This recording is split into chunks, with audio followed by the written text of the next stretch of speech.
Good morning, student. Today I will teach you lactochemistry part 2, in which we study about the working of Daniell cell. First of all, we discuss about the what is Daniell cell. Daniell cell होता क्या है? Daniell cell is the improved form of galvanic और voltaic cell. Last video में भी हमने बताया था कि जो Daniell cell होता है वो आपका improved फॉर्म है galvanic या voltaic सेल की. galvanic voltaic सेल में क्या है हमने पहले बताया था. तो it is the improved form of galvanic or voltaic cell which consists two electrode. One of them is anode which dip in zinc sulfate solution and act as a oxidation या act as a anode. ये किसकी तरह act करेगा? Anode की तरह. और इस पे क्या होगा? ऑक्सीडेशन होगा. बिकॉज हमने लास्ट वीडियो में डिस्कस करा था मेरोटेट दी थी एनऑक्स. एनोड है तो इस पे क्या होगा? ऑक्सीडेशन ही होगा. ठीक है. Another half cell is cathode. दूसरा जो हाफ सेल है वो क्या है आपका? ये आप हाफ सेल ऑक्सीडेशन या हाफ सेल रिडक्शन के लिए. तो ये है आपका कैथोड. कैथोड पे क्या है? Copper electrode. कॉपर इलेक्ट्रोड किस पे वर्क कर रहा है? कैथोड पे. हमेशा याद रखिए जो आपका लेफ्ट में होगा वो आपका क्या होगा? एनोड होगा और जो राइट में होगा वो आपका कैथोड ही होगा. ऐसे भी याद रख सकते हैं. तो कैथोड पे आपका कॉपर है. कॉपर किस में डिप है आपका? कॉपर सल्फेट सॉल्यूशन में. ठीक है. और यहाँ पे क्या होगा? जब यहाँ पे ऑक्सीडेशन है तो यहाँ पे क्या होगा? आपका रिडक्शन ही होगा. तो इसमें होता क्या है? हाफ सेल ऑक्सीडेशन होता है, हाफ सेल रिडक्शन होता है और ओवरऑल रिडॉक्स रिएक्शन ये कहलाती है आपकी. इस तरीके से आपका रिडॉक्स रिएक्शन बनती है. तो सबसे पहले लिखेंगे हम जैसे half cell oxidation at anode. क्योंकि जो ऑक्सीडेशन हो रहा है किस पे हो रहा है? एनोड पे हो रहा है. Half cell oxidation at anode. तो एनोड पे क्या है आपका? जिंक. जो इस इलेक्ट्रोड पे है वो क्या है? Zn(S). S मतलब सॉलिड. इलेक्ट्रोड की फॉर्म में है, मेटल की फॉर्म में, सॉलिड की फॉर्म में. जैसे ये है आपका. तो ये क्या होगा? ये डिसोसिएट हो जाएगा. क्या हो जाएगा? डिसोसिएट हो जाएगा और ये बन जाएगा Zn2+ आयन. ठीक है. और एक्वस में आ जाएगा और दो इलेक्ट्रॉन यहाँ से निकल जाएंगे. यानी जैसे सपोज दैट ये है आपका, ये है आपका जिंक इलेक्ट्रोड. यहाँ से ये आपके Zn2+ आयन हमारे निकले. ठीक है. तो ये किस में आएंगे? आयन की फॉर्म में आ गए. तो ये किस में आ गए आपके? ये आ गए बेटा आपके सॉल्यूशन में. Zn2+ आयन सॉल्यूशन में आ गए और दो इलेक्ट्रॉन निकल गए. अब क्योंकि लॉस ऑफ इलेक्ट्रॉन हो रहा है इसलिए तो इसको कह रहे हैं ऑक्सीडेशन. तो half cell oxidation at anode. इसी तरीके से सेकंड क्या होगा? Half cell reduction at cathode. तो जो रिडक्शन है वो किस पे होगा आपका? कैथोड पे होगा. कैथोड पे रिडक्शन होगा कैसे? अब ये समझिए. यहाँ से जो जिंक सॉलिड पे था यानी Zn(S) था सॉलिड पे, वो आपका आयन में आया. उसने दो इलेक्ट्रॉन दिए. कितने इलेक्ट्रॉन दिए? तो दो इलेक्ट्रॉन. वो दो इलेक्ट्रॉन यहाँ से रन करेंगे इस तरीके से और इधर जाएंगे. तो ये दो इलेक्ट्रॉन कहाँ रन करेंगे? इधर रन करें और ये सॉल्यूशन में पहुंच जाएंगे. अब सॉल्यूशन में क्या है आपका? कॉपर सल्फेट जो अपनी आयन की फॉर्म में अलग अलग डिसोसिएट फॉर्म में कॉपर 2+ आयन प्लस SO4-। तो ये दो जो इलेक्ट्रॉन है, दो इलेक्ट्रॉन यहाँ पहुंच गए. इन दो इलेक्ट्रॉन को किसने ले लिया?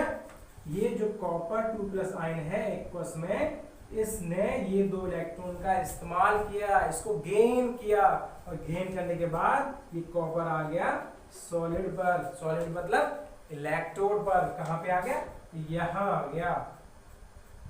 यहां क्या हो गया? डिपोजिट हो गया. तो एक तरफ तो जिंक सल्फेट वो सॉरी जिंक जो है क्या हो रहा है? डिसोसिएट हो रहा है और कॉपर जो हो रहा है वो क्या हो रहा है? डिपोजिट हो रहा है. आधी बात नहीं आ रही है? तो हाफ सेल आपका हो गया ऑक्सीडेशन. इन दोनों इलेक्ट्रॉनों का इसने इस्तेमाल किया और ये कॉपर जो था यहाँ आयन की फॉर्म में जो था वो उस जैसे ये कॉपर इलेक्ट्रोड है तो इसके सॉल्यूशन में से कॉपर 2+ आयन में दो इलेक्ट्रॉन लिए और इस पे डिपोजिट हो गया. वो जो कॉपर था इस पे क्या हो गया?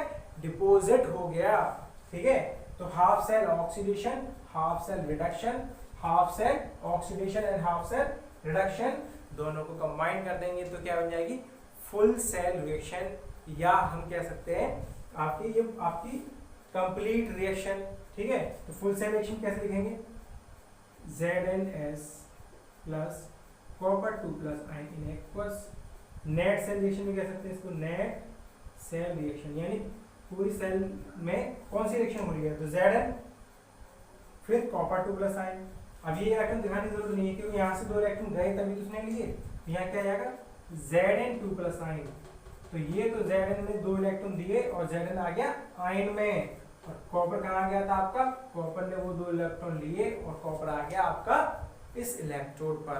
तो इसे कहेंगे हम नेट सेल रिएक्शन। बहुत सिंपल है, क्या करना है, Zn प्लस कॉपर 2+ आयन, इसने 2 इलेक्ट्रॉन जो दिए वो इसकी वजह से Zn2+ यानी सॉल्यूशन में आ गया, और कॉपर जो सॉल्यूशन में था वो किस पे आ गया, इलेक्ट्रोड पे आ गया, और ये आपकी हो गई full cell reaction, net cell reaction ये भी कह सकते हैं। आगे बात समझ में नहीं आ रही, दिख रहा है आपको। इसका जो वोल्टेज होता है 1.1 वोल्ट होता है, और जो इसकी कंसंट्रेशन होती है वो 1 मोलर हम लेके चलते हैं। 1 molar copper zinc sulphate, zinc को जिंक सल्फेट के सॉल्यूशन में डिप करेंगे और कॉपर को कॉपर सल्फेट के सॉल्यूशन में डिप करेंगे। अगर सिल्वर होता तो सिल्वर सल्फेट या सिल्वर नाइट्रेट के सॉल्यूशन में डिप करते हैं, यानी उसी के सॉल्यूशन में ही हम इसको डिप करेंगे। ठीक है, तो ये तो होगी रिएक्शन जो उसमें हो रही है। इसके बाद हम डिस्कस करेंगे किस तरीके से इसमें इलेक्ट्रॉन फ्लो हुए, किस तरीके से इसमें करंट फ्लो हुआ और कहाँ से कहाँ हुआ। ये आपका न्यूमेरिकल पूछा भी आता है, इस टाइप से क्वेश्चन आया जाता है कि एक रिएक्शन दे रखी है, आपसे पूछा है बताइए इलेक्ट्रॉन कहाँ से कहाँ फ्लो हो रहे हैं, करंट किधर से किधर फ्लो हो रहा है। तो सबसे पहले देखते हैं इलेक्ट्रॉन फ्लो फ्रॉम, एक नंबर में आता है, एंट्रेंस में भी पूछा जाता है। ठीक है, इलेक्ट्रॉन फ्लो फ्रॉम, इलेक्ट्रॉन कहाँ से कहाँ फ्लो होंगे, तो हम लिख देंगे एनोड से कैथोड की तरफ। अगर इस फॉर्म में पूछा गया तो एनोड और कैथोड की फॉर्म में पूछा जाता है, एनोड से कैथोड की तरफ। चार्ज साइन की फॉर्म में पूछा गया तो माइनस से प्लस की तरफ। या इसके अलावा और क्या लिख सकते हैं हम, एनोड से कैथोड की तरफ, माइनस से प्लस की तरफ, या जिंक से कॉपर की तरफ। क्या हो रहा है, इलेक्ट्रॉन फ्लो हो रहे हैं। तो जिसकी फॉर्म में हमसे पूछा जाए तो हम तीनों फॉर्म में आपको बता सकते हैं। ठीक है, नेक्स्ट है, अगर आपका इलेक्ट्रॉन फ्लो हो रहा है तो करंट भी तो फ्लो हो रहा है। जहाँ इलेक्ट्रॉन फ्लो होते हैं करंट उसके जस्ट अपोजिट होता है, तो इसके इधर आपका क्या हो रहा है, करंट फ्लो हो रहा है। ठीक है, इसलिए केमिकल एनर्जी कन्वर्ट हो रही है इसमें इलेक्ट्रिकल एनर्जी में। तो current flow from just opposite कर दीजिए आप इसका, कैथोड से, एनसीईआरटी में आप क्वेश्चन दे भी रखे हैं इसके बेसिस पे, कैथोड से एनोड की तरफ, या प्लस से माइनस की तरफ, या कॉपर से जिंक की तरफ। ये क्या हो रहा है, करंट फ्लो हो रहा है। किसी भी फॉर्म में पूछ ले आप बता सकते हैं, बहुत आसानी से बता सकते हैं। तो ये तो हो गया आपका इलेक्ट्रॉन फ्लो किधर हो रहा है, करंट फ्लो किधर हो रहा है। अब इसमें और डिग्री समझिए कि जिंक पे ऑक्सीडेशन हुआ, जिंक पे क्या हुआ, ऑक्सीडेशन हुआ, और जिंक डिसोसिएट हो गया, इस सॉल्यूशन में आ गया। सपोज दैट इसमें पहले 10 जिंक सल्फेट मॉलिक्यूल्स थे, तो उसमें आपके 10 Zn2+ आयन थे और 10 ही आपके SO4- आयन होंगे। अब क्या हुआ कि 2 आयन Zn2+ के यहाँ टूट के आ गए, 2 Zn2+ आयन और आ गए, तो कितने हो गए, 12 Zn2+ आयन, ये आपके 10 SO4- ही बचे। तो इसका मतलब क्या है, ये मैं क्यों समझा रहा हूँ, इसलिए समझा रहा हूँ कि यहाँ कंसंट्रेशन किसका इंक्रीज हुआ, the concentration of Zn2+ ion increases in zinc sulphate solution. Understand, zinc sulphate में Zn2+ आयन का कंसंट्रेशन क्या हो रहा है, इंक्रीज हो रहा है। इसी तरीके से कॉपर सल्फेट में क्या हो रहा है, कॉपर में कॉपर 2+ आयन जो है वो क्या हो रहा है, डिपॉजिट हो रहा है किस पे, कॉपर इलेक्ट्रोड पे। सपोज दैट ये भी 10 थे, 10 कॉपर 2+ आयन एंड 10 SO4-, लेकिन यहाँ से तो चले गए ना, तो कितने बचे, 8 कॉपर 2+ आयन एंड 10 SO4-, ये जैसे थे वैसे बचे। तो यहाँ पे क्या हो गया, डिक्रीज हो गया। तो इसकी फॉर्म में क्या कह सकते हैं कि कंसंट्रेशन पूछा जाए आपसे, एंट्रेंस पूछ लिया जाए किसका कंसंट्रेशन इंक्रीज हो रहा है, किसका डिक्रीज हो रहा है, ये बताइए। तो हम बता सकते हैं कि concentration of Zn2+ ion in zinc sulphate increases, whereas the concentration of copper 2+ ion decreases in copper sulphate. Copper sulphate में Cu2+ आयन का कंसंट्रेशन क्या हो रहा है, डिक्रीज हो रहा है। ठीक है, ये बात समझ में आ गई। इसके बाद एक पॉइंट इसमें और आ जाता है और आपका ये पूरा कंप्लीट हो जाएगा। तो वो क्या है आपका सॉल्ट ब्रिज। यहाँ पे आपने देखा होगा ये हमने बना रखा है, ये क्या है आपका, ये आपका सॉल्ट ब्रिज है। क्या है, सॉल्ट ब्रिज। सॉल्ट ब्रिज होता है क्या है, इसका वर्क क्या है, तो सॉल्ट ब्रिज क्या है, यू इन्वर्टेड यू शेप में बना हुआ है। शेप क्या होती है इसकी, इन्वर्टेड यू शेप। इसका काम क्या है, इसके जो कंसंट्रेशन यहाँ Zn2+ का आयन इंक्रीज हो रहा है और यहाँ आपका SO4- आयन का इंक्रीज हो रहा है, इसको न्यूट्रलाइज करना ही इसका वर्क है। इसका वर्क क्या है, देखिए, it complete inner cell circuit. सबसे पहले तो ये सर्किट को कंप्लीट करता है, अगर ये नहीं होगा तो आपका सर्किट कंप्लीट नहीं होगा। It maintain the electrical neutrality, ये सबसे ज्यादा इंपॉर्टेंट पॉइंट है इसका। It maintains the electrical neutrality of the electrolytes in the two half cell. तो हाफ सेल मतलब क्या, हाफ सेल ऑक्सीडेशन और हाफ सेल रिडक्शन में जो दो हाफ सेल हैं आपके, उसमें इलेक्ट्रिकल न्यूट्रलिटी को बनाए रखता है। इलेक्ट्रिकल न्यूट्रलिटी मतलब Zn2+ आयन इंक्रीज हो रहा है, यहाँ पे SO4- आयन इंक्रीज हो रहा है, तो इसको ये क्या करता है, मेंटेन करता है, यही इसका वर्क होता है। और ये बना किससे होता है, सॉल्ट ब्रिज जो होता है, अगर KCl सॉल्यूशन या अगर पोटेशियम नाइट्रेट सॉल्यूशन, ठीक है, इसका नाम है। ये मत सोचिए कि अगर क्या अगर लिख दिया है, अगर पोटेशियम क्लोराइड सॉल्यूशन या अगर पोटेशियम नाइट्रेट सॉल्यूशन इसमें भरा हुआ होता है। ये जो भरा हुआ है, ये दिख रहा है आपको, ये जो कर दिया है, इसमें क्या भरा हुआ, अगर पूछा है कि क्या है इसमें, तो पोटेशियम नाइट्रेट या पोटेशियम क्लोराइड सॉल्यूशन इसमें भरा हुआ होता है। ठीक है, it prevents transference of electrolyte from one half cell to the other half cell, ये इसका वर्क होता है।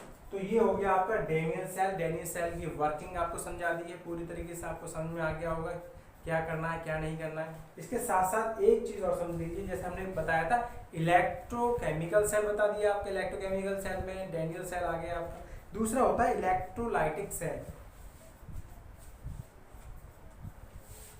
सेकंड क्या है आपका, electrolytic cell.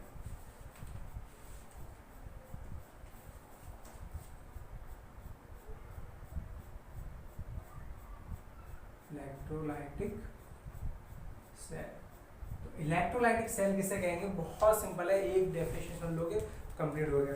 If an external opposite potential, if an external अलग से बाहर से opposite potential is applied in the galvanic cell and increase slowly, we find that the reaction continuously to take place till the opposite voltage reaches the value 1.1 volt. When the reaction stops and no current flow through the cell, any further increase in the external potential again start the reaction but in the opposite direction. It now function as an electrolytic cell, a device for using electrical energy to carry non-spontaneous chemical reaction. समझ में नहीं आया, अब समझाता हूँ आपको। ये आपके NCERT की लैंग्वेज है पूरी, वो आप देखेंगे उसमें ये लिखा हुआ है। हमने कहा क्या, इसका वोल्टेज कितना है, 1.1 वोल्ट है। अब हमने क्या किया, बाहर से चार्जर लगा दिया, सपोज दैट क्या लगा दिया, चार्जर लगा दिया। ये इसको चार्ज करने के लिए सेल, किसी सेल को चार्ज करने के लिए लगा देते हैं हम, तो इसको चार्ज करने चार्जर लगा दिया या एक्सटर्नल सोर्स लगा दिया। किसी भाषा में समझिए कि एक्सटर्नल हमने सोर्स लगा दिया, तो उसका पहले हम क्या करेंगे, धीरे धीरे उसका वोल्टेज इंक्रीज करेंगे। जब इंक्रीज करेंगे तो एक टाइम जब आएगा, ये आएगा कि ये आपका 1.1 वोल्ट आपका इंटरनल क्या है, पोटेंशियल है, और जो एक्सटर्नल पोटेंशियल है वो भी कितना हो जाएगा, 1.1 वोल्ट हो जाएगा। जब दोनों ही 1.1 वोल्ट पे आ जाएंगे, इसका मतलब क्या है, वहां पे कोई केमिकल रिएक्शन नहीं होगी। स्टॉप द केमिकल रिएक्शन, आपकी केमिकल रिएक्शन उसी वक्त स्टॉप हो जाएगी। अब बताइए, जब केमिकल रिएक्शन स्टॉप हो गई तो क्या इसमें इलेक्ट्रॉन फ्लो होगा? जब आपका इलेक्ट्रॉन फ्लो नहीं होगा तो क्या करंट फ्लो होगा? ना इलेक्ट्रॉन फ्लो होगा ना करंट फ्लो होगा।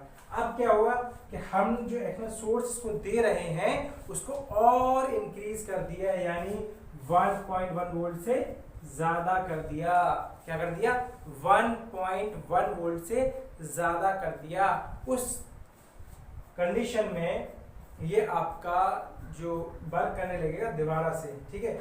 और ये आपका एज ए इसको यूज करेंगे हम नॉन स्पॉन्टेनियस रिएक्शन को कैरिड आउट कराने के लिए। जैसे लास्ट रिएक्शन में इसमें बताया था, a device for using electrical energy to carry non spontaneous chemical reaction.